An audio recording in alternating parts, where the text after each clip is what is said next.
video. Why can't I get that? No, I'm gonna redo that.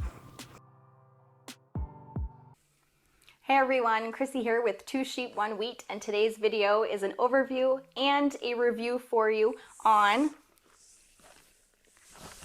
viticulture. Let's get to it. Okay, so today's video is on viticulture. It is on the Essential Edition, and in this video we're going to be playing with the expansion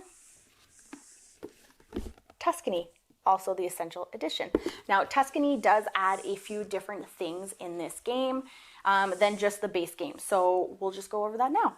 So this board is double-sided. It does actually come with the extended victory point track. So on the base game, you would play until somebody reached 20 points. Now this one is 25 points.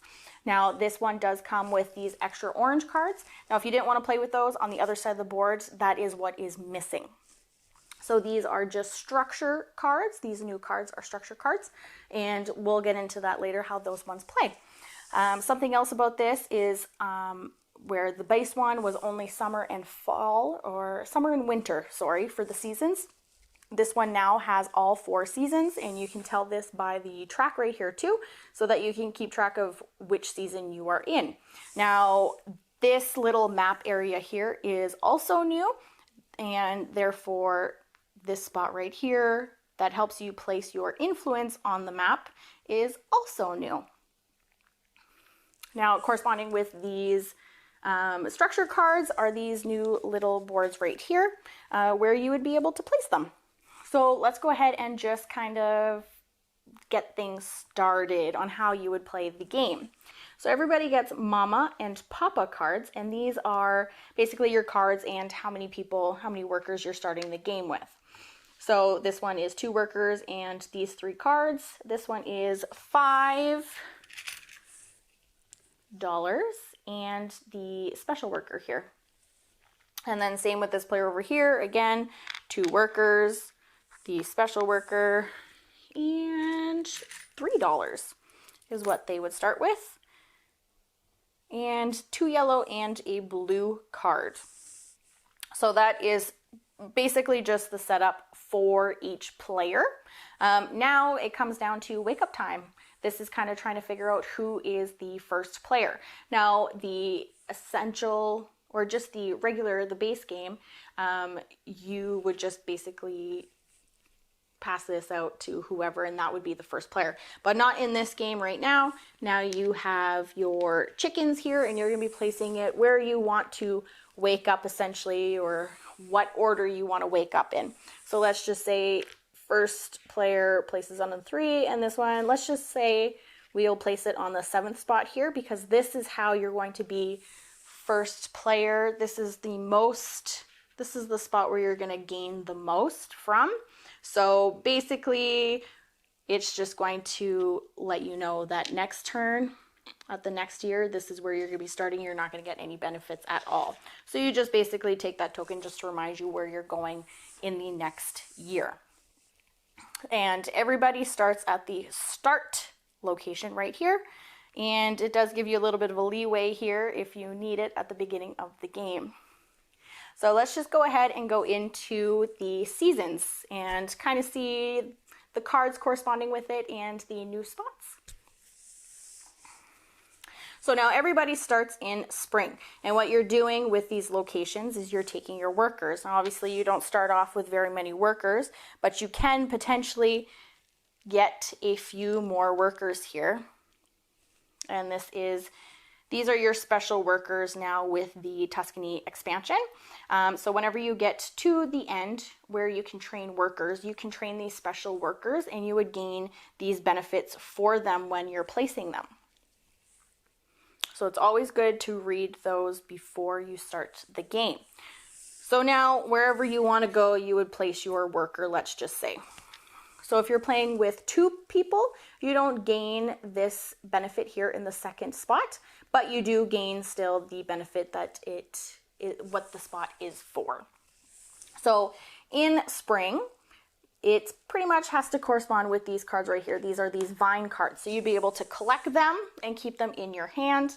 You can give a tour for money, or this new location for here by placing your influence tokens. Now also at 2 players, there is a variant where you can collect the victory points at the end of the game, or you can choose not to. We have never played with that variant. We have always chosen not to count those victory points and just simply gain the cards or the money on the location that we place our influence token on, which is a cute little star. So that is spring. So once everybody has passed, then you would move on into your summer track here and collecting all of the benefits that go along with it. So orange over here would gain a vine card. Let's just say he does. Not a bad card. So we move on into summer because everybody has passed, everybody's moved on in the track. So now we're moving on to summer, which is yellow here, and these correspond with the summer visitors. Now all of these visitors are going to have some kind of benefit on there. Sometimes you do have to give something up to gain something, or other times you just simply have to pay for it. So, like I said, yellow corresponds with this yellow one here. Now, once you've gained the vine cards in spring, you can actually plant them if you choose to place your worker on that location. And planting a vine card would just simply be putting it in one of these spots. Now, the number here corresponds with this number. You cannot have anything above 5 total in this spot. You cannot have anything above 6 or 7 in that spot there. Now another new location on the board is this trading one. You could either trade 2 cards, $3, 1 victory point, or 1 of either red or white wine token, and you can trade any of them to gain 1. So you trade 1 to gain 1. You can also buy or sell a field for the amount listed on here. Now if you choose to sell one, all you would do is flip it and gain that dollar amount. And yes, you can still buy it if you do sell it. So do not worry. Now, once everybody has passed and placed all their workers that they want to, because you do only have these amount of workers right now for the whole season. So now everybody would pass, gain their benefits, and move on into the fall.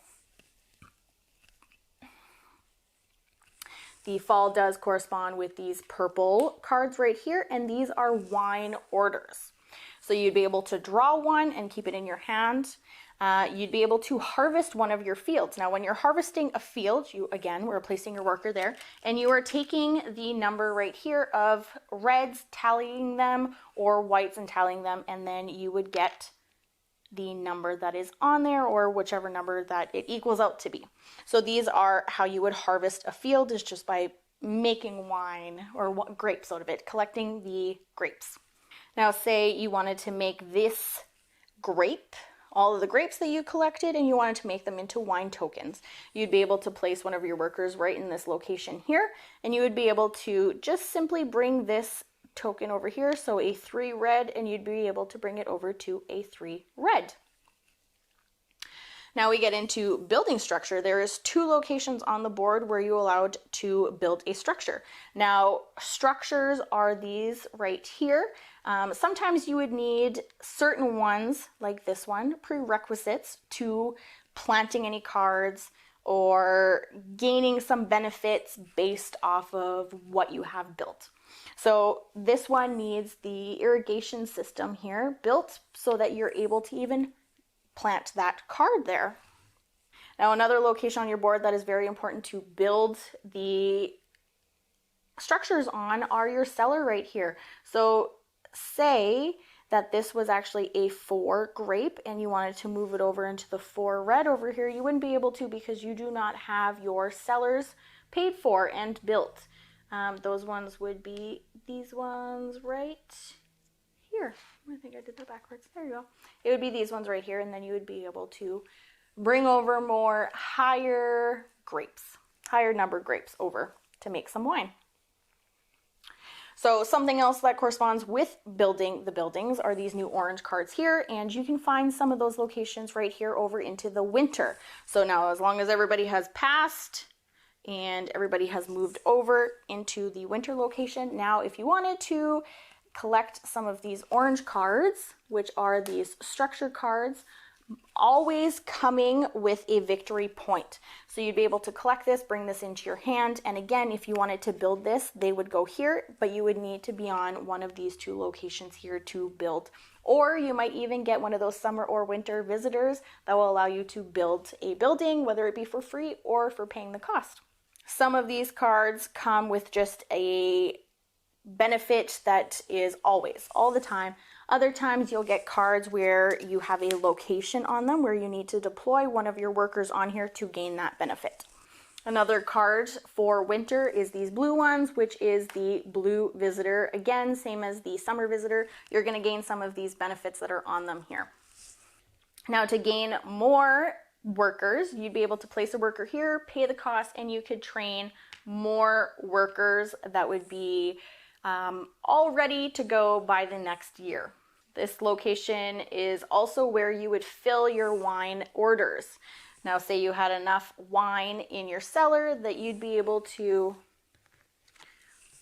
we don't have that one, but let's just say that we do have a 6 white, you'd be able to collect 3 victory points.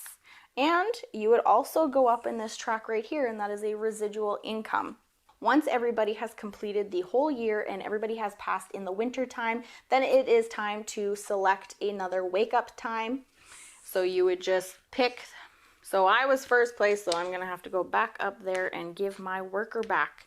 And then orange can go wherever they please. So once you do that, then it has a nice little reminder right here. So you retrieve all your workers, you can age your grapes and your wine, and then you must discard your hand down to 7 cards. You can collect your residual income, which would be that right up there, and then, and then choose your wake-up call. And then choose your wake-up call. I guess I did that backwards.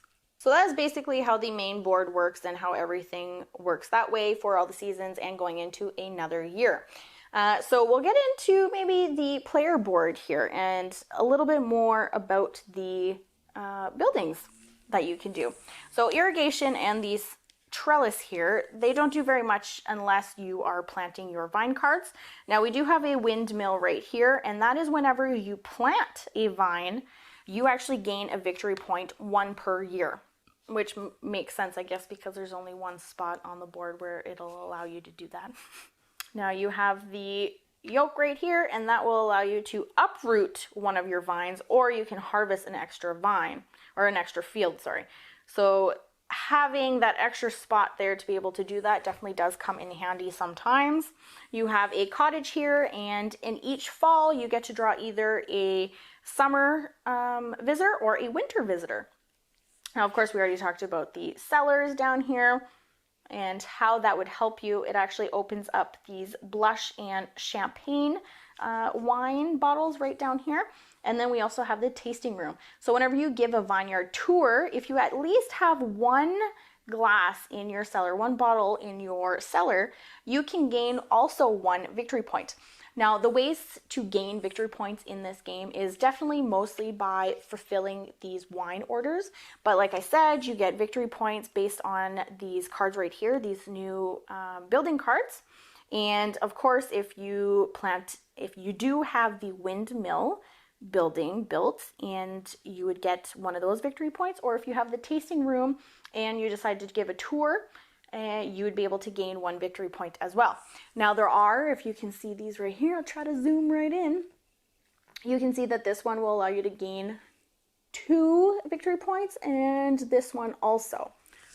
And of course, these 2 spots right here on the board, since even regardless of whatever number of players you're playing, you still gain the benefit that is in this first location right here. And then of course, whatever you're trading, you can gain a victory point that way too. So there are a few ways in the game that will help you gain some victory points to help you get to that 25 mark. So do you want to hear what I think about the game? Me too. Let's get into it. So I will just say right off the bat, this is a worker placement game. I definitely struggle with worker placement games just because there are so many things going on. There's so many options. What do I do? How do I make things all work out? And everything like that that goes with a worker placement game.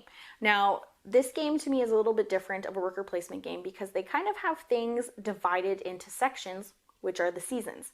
So there are really only 4 different things that you can do in each season. Yes, you still have to think about it because you are limited to your workers, but you still are able to train them and gain more workers.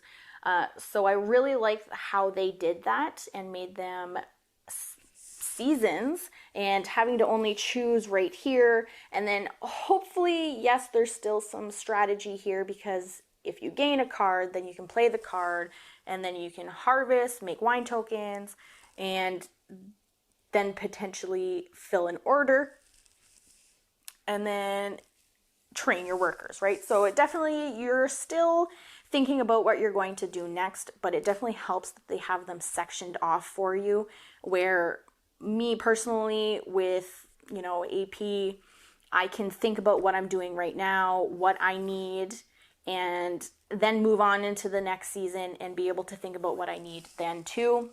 So not only are you making better decisions because they have everything sectioned off with the seasons, but it also helps you make those decisions and everything, and you know what's going on because it is visually there for you too, because they have all of the seasons clearly marked. You can clearly tell what the seasons are. So it really helps for somebody who has AP like that. I don't think I struggle that much with this game. It's still pretty easy. Yes, obviously there is still thinking involved, there is still strategy involved, but it definitely lessens the blow, I feel. Now, obviously the theme, viticulture, you're at a vineyard. It's everything based out of planting your grapes, cultivating your grapes, harvesting your fields. And you come to the player boards here where you have your crush pad for whenever you harvest your fields, and then you turn them into wine and you keep them in your cellar. I do enjoy what the expansion in this game brings to the table. A bigger board, but it also brings a lot more things. So instead of having 2 seasons, you have 4 seasons, which is normal, right? That's what we go through. That's what we live through. We live through 4 seasons, not just 2. It definitely prolongs the game because there are more things going on. So I understand why they brought the victory points up to 25 versus the 20 in the base game. If you don't plan your moves properly in the game, you could potentially miss something, but they did do a very good job at adding the same thing in a few different spots on the board. So even if you did kind of mess up, you missed something, you're still able to catch yourself and potentially do what you wanted to do or what you needed to do that maybe you couldn't do in the spring or summer, but maybe you were able to do it in the winter and completed your action, got your victory points, maybe gained some more money, or even trained another worker. Or you would have a card that would allow you to do something similar too.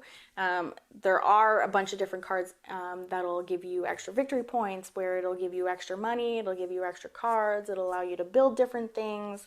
There's always something going on. So even if you thought you had your turn planned out and it didn't really go to plan, you can definitely switch up your game plan and go with something else that way.